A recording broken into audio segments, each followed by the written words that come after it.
Charles Hayden اسپرجن تمام وقتوں کے منادوں میں ایک بڑا مناد تھا۔ وہ عظیم پاسبان، ایک عظیم بیداری لانے والا تھا۔ ایک سال اس نے کہا، خدا کی ہوا برطانیہ میں پھونکی جا چکی ہے، اور اس نے کہا آخر کار ہم ایک نئے دن کا آغاز اپنی قوم میں، اپنی برادری میں دیکھ رہے ہیں۔ اور جس بیداری کی وہ بات کر رہا تھا وہ کلیسیا میں جو تمام تاریخ میں بیداریوں میں وقوع میں آئیں ان کے ساتھ مماثلت رکھتی تھیں۔ بیداری سے پہلے ہمیشہ دعا ہوتی ہے اور پھر بیداری داخل ہو جاتی ہے، اور آپ اس کو کلیسیا کی تمام تاریخ میں دیکھتے ہیں۔ جب خدا متحرک ہوا، ہمیشہ دعا کی روح تھی جس نے خدا کے لوگوں کو گھیرا ہوا تھا۔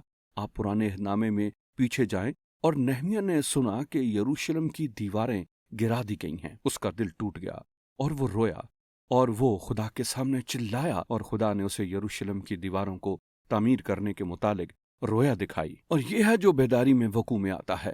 بیداری آنے سے پہلے ہمارے دل ٹوٹتے ہیں۔ ہم اپنے خاندانوں کو دیکھتے ہیں، اپنی کلیسیاؤں کو دیکھتے ہیں، ہم اپنی قوم کو دیکھتے ہیں، اور ہم دیکھتے ہیں کہ دیواریں گرائی گئی ہیں، اور اس لیے ہمارے دل شکستہ ہو جاتے ہیں، اور ہم خدا کے سامنے چلاتے ہیں۔ اور جب ہم خدا کے سامنے چلاتے ہیں، خدا متحرک ہوتا ہے اور کام کرنا شروع کرتا ہے، اور بیداری وقوع میں آتی ہے۔ دعا بیداری پیدا کرتی ہے، بیداری فتح پیدا کرتی ہے، اور وہ ہمیشہ باہم مل کر چلتی ہیں۔ اور میں اپنی زندگی میں اس کے متعلق آپ کو بتا سکتا ہوں۔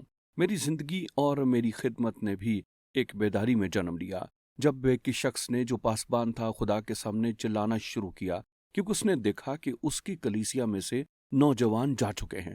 وہ خدا کے سامنے چلایا، اور خدا نے عظیم بیداری بھیجی جس نے نہ صرف ایک کلیسیا کو بدلا بلکہ تمام قوم کو تبدیل کر دیا۔ میں نے رومانیہ جیسے علاقوں میں بیداری دیکھی جہاں کلیسیا نے دعا کا بوجھ محسوس کیا، اور انہوں نے دعا کی، اور خدا نے ان کے لیے بیداری بھیجی، نہ صرف کلیسیا میں بلکہ تمام قوم میں۔ اور اس وقت اس نسل میں، ایران کی قوم میں، ہم خدا کو متحرک ہوتا دیکھ رہے ہیں۔ خدا اپنے لوگوں میں بیداری بھیج رہا ہے۔